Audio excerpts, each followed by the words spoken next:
Friends, welcome to my channel cook with Abi. இன்றைக்கி ஒரு சூப்பரான ஸ்வீட் ரெசிபி தாங்க பார்க்க போகிறோம். ஜூஸியான பாதுஷா எப்படி செய்யலான்னு பார்ப்போம் வாங்க.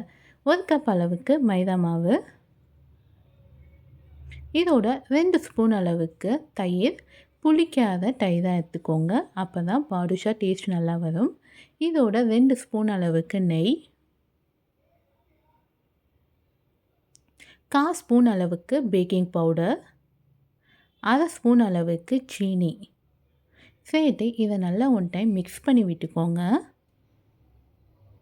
நல்லா ஃபுல்லாக அந்த நெய், தயிர், இந்த மாவு எல்லாம் நல்லா மிக்ஸ் ஆகணும். இந்த அளவுக்கு நல்லா உடுத்து மிக்ஸ் பண்ணி விட்டுக்கோங்க.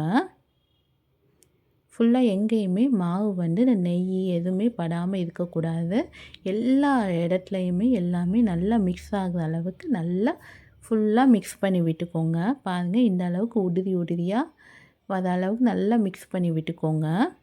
இப்போ லைட்டாக தண்ணி தெளிச்சாப்பில், ரொம்ப தண்ணி ஊற்றக்கூடாது. லைட்டாக தண்ணி தெளித்து மாவு பிசைஞ்சிக்கணும். ரொம்ப சப்பாத்தி மாவு பிசைகிற மாதிரி அழுத்திலாம் பிசையணுன்னு அவசியம் கிடையாதுங்க. லைட்டாக இப்படி பிசைஞ்சு விட்டாலே போதும். பாருங்கள், இந்த அளவுக்கு லைட்டாக நீங்கள் பிசைஞ்சு விட்டால் போதும். மாவு நல்லா சூப்பராக சாஃப்டாகவே நம்மளுக்கு இருக்குது. இப்படி நம்ம பிச்சா ரப்பர் கணக்காக வரக்கூடாது. இப்படி டக்குன்னு ஈஸியாக பிக்கிற மாதிரியும் இருக்கணும். ரொம்ப அழுத்தி பிசைய தேவை கிடையாது. லைட்டாக இப்படி பிசைஞ்சு விட்டாலே போதும்.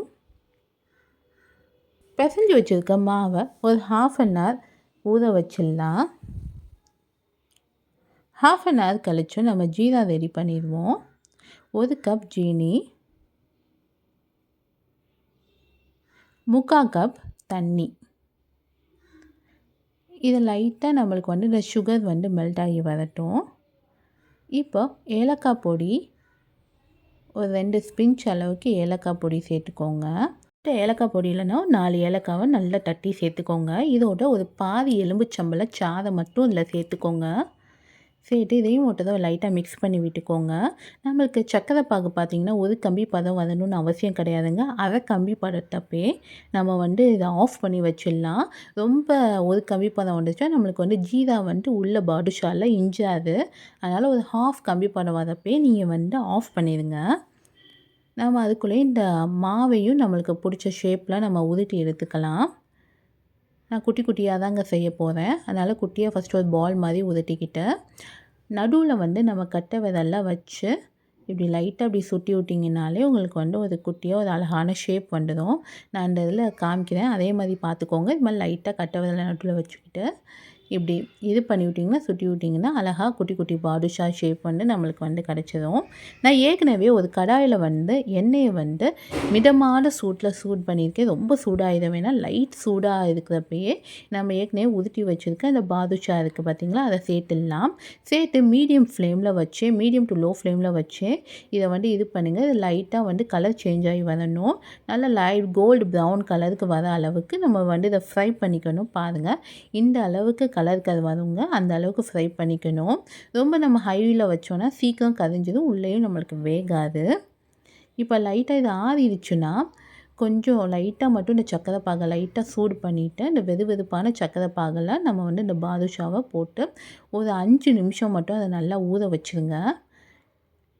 இந்த சுகர் சிரப்பில் இந்த 5 நிமிஷம் மட்டும் இந்த பாதுஷா ஊறட்டும்.